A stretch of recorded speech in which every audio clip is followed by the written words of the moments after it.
Welcome to Sweet Life Beat Life. We hope this video helps. You start by preparing the basics. Charge the headphones above 20% and power them off, then count to 10 before turning them on. This clears transient errors. On your phone or laptop, toggle Bluetooth off and on to reset the adapter state. Next, go into Bluetooth settings and forget the headphone entry so you remove old pairing data.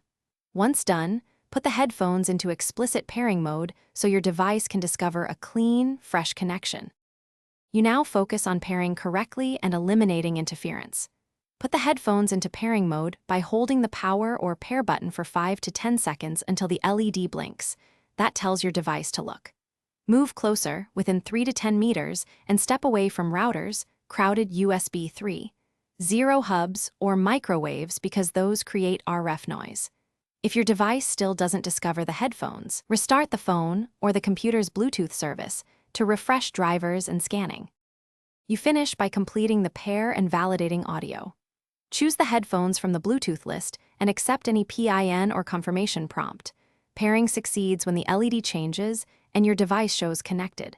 Make sure to update the headphone firmware and your phone or PC Bluetooth drivers because software mismatches often block connections. If problems persist, test with a second phone or laptop to determine whether the fault is headphones or the... Thanks for watching. Consider subscribing if we helped you.